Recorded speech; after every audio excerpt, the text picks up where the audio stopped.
दिराने हातातली वांगी घेतली लाज वाटली पाहिजे. सगळं रान बळकावलं ते बळकावलं वांग्यात गेली म्हणून झणका मारत्यात काय वाटलं पाहिजे जीवाला सगळं आपलंच.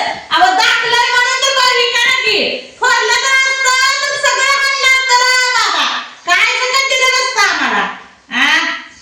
देवाला दाखलं दिलंय ते तिकडे दिलंय पण तरी मी सहन करते ते सगळं माझं दांडगाव मला माझा जिथं तिथं आपलंच. अहो दुसऱ्याला हाय ना नाही काय का सगळं तुमचंच आहे. कुठं नादी लागायचं कुठं लागायचं मुदामच बाई माणसं करते ती या. मग ते कुठं यांच्या नादी लागायचं का घरात पीठ मिठ काय नाही.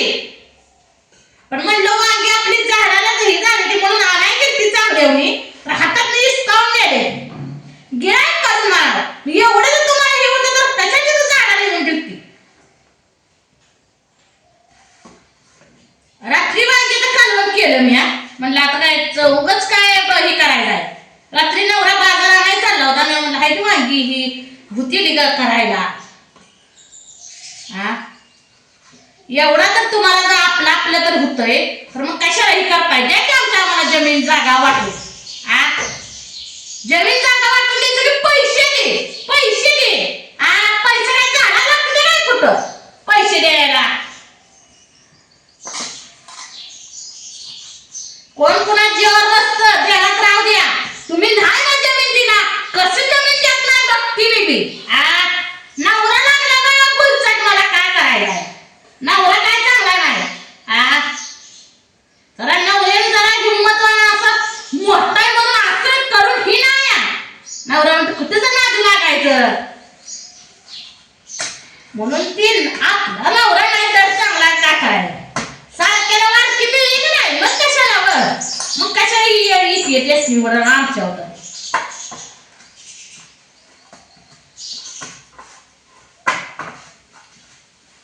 काहीतरी खरबट करून खायचा.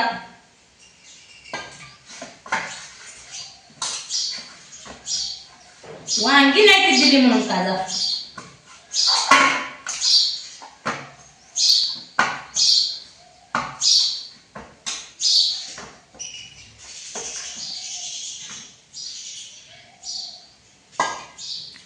आधी मटण आणत होती का नाश्ता आणती एवढं पैसे तुम्ही माझं दबाव टाकले त्याच्यामुळे खात होती वर. माझं दबाव दाबलं होतं की तुम्ही सगळे एकत्र एकत्र म्हणून सगळ्या नवऱ्यानं घर दार करू लागितलं बांधू लागितलं. मी म्हणतो त्यावर नका घर बांधू तर नवरा नाही मला राहायचं घरात वाऱ्यावर राहते काय बाहेर राहते काय. कसं आहे अजून पैसा हीच दिलं तर काय पोती आणायची कुठं इथं तिकडं दिवस दिवस आणि इथं नवऱ्याला त्या गौंड्याचं काम करायचंच करायचं करायचंच करायचं. आणि अजून पैसे मागते ती घराचं. आता ह्यांना कोण रुपये देत नाही कोण कुणाला देत नाही कारण कोण कुणा जेवण खात नाही जे आपल्या आपल्या करून खात नाही. मी तर देत नाही आता पण आधी पिलं अजून मी देत नाही. बेळाचे दिवस गेलं पळून कुठं.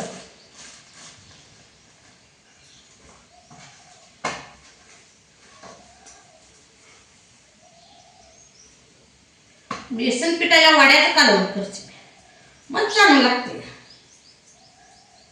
यात हळद मीठ चटणी टाकली. हातातली वांगी घेतली ती आणि अजून ते म्हणतो अंडी घेतली कोंबड्याची. काय कोंबड्याची अंडी खाते मी खाल्ले अजून आता नाही पण जाव गेल्यापासून एका कोंबडीकडे बी नाही अंड्याकडे बी नाही आपण नाही म्हणजे नाही. आणि ही तीर माझ्या वाळ घालतूया काय वाटलं पाहिजे की जीवाला थोडं तर सोड लाज वाटली पाहिजे लाज.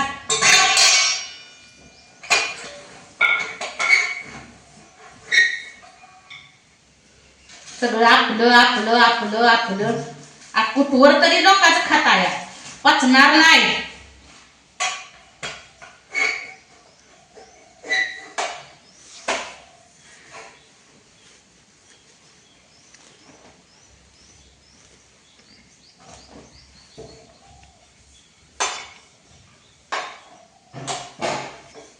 कोंबड्याला कधी खायला घालायचं नाही आणि कशी कोंबडी आम्ही घेतलेली घरातून बाहेरच निघायचं नाही. कोंबड्या सोडावं लागते का बाहेर.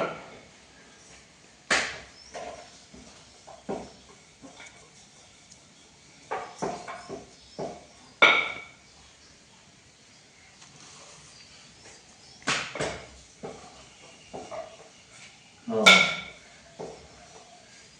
वड्याचं कालवण करते बाबा.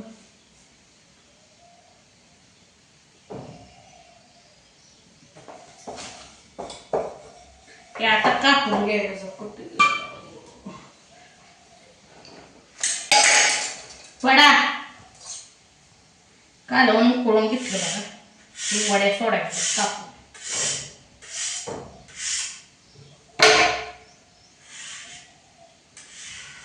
त्यांना वाटतंय आपण ना वांगी दिले ही उपाशी मारते. उपाशी मारतो मी. दीड दीड 2-2 किलो मटण आणून खाते मी. काय बेसन पिठन ही नसतं काय घरात माझं. रात्री बाजारला नवरा जात होता. मी इडीनं जाऊन दिलं नाही. काय करायचं. हाय ती वांगी ही का करतोय दीर. दीर लय आगाव या. दीर आधीपासून बी घर जाळत आलाय दुसऱ्याजण. अजून बी आमचंच घराचं बघतोय वाटोळ पाहायचं. अशानं काय वाटोळ होत नसतं. तुमचं बी चांगलं होणार आणि तो घरातनं बाहेर काढली. तू माझं वाटोळ केलं. मी काय जा म्हणली स्वतःलाच नाही कुठं जा जा माझ्या घरातनं जा माझ्या घरातनं म्हणायला.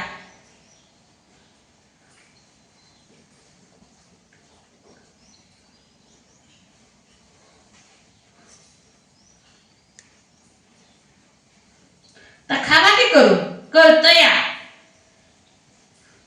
पुरीला हाक मारली तळे दिल्या जायचं नाही. तिकडे जायचं नाही का. मी पोळी खायला बोलवते पुरीला. पुरीला पोळी सकट खाऊन घेऊन नाही देणार.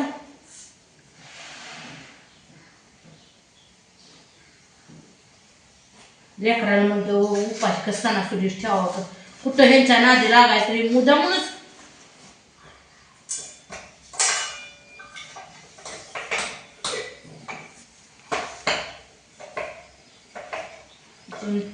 पुरीच्या डब्याला बेसन पोळी करते.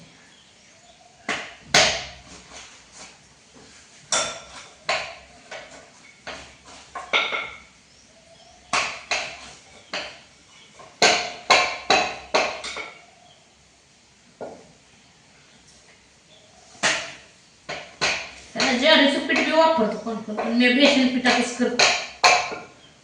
लसूण हे टाकून जरा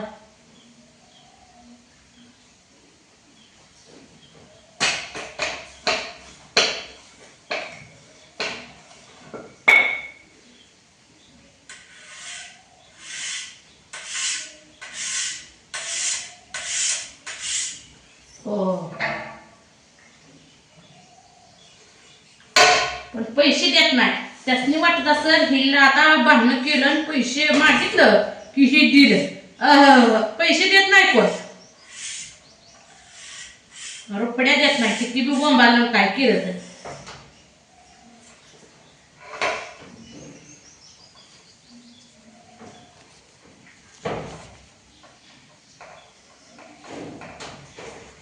त्याच्यात पैसे कुणाचं पैसे. एवढं कष्ट केले त्याची ताका हाजरी म्हणावा. कष्ट केलं माझ्या नवऱ्यानं गवंड्याला 1200 1300 दिले. त्याचे पैसे द्या म्हणावं माझ्या नवऱ्या. मग कळत या.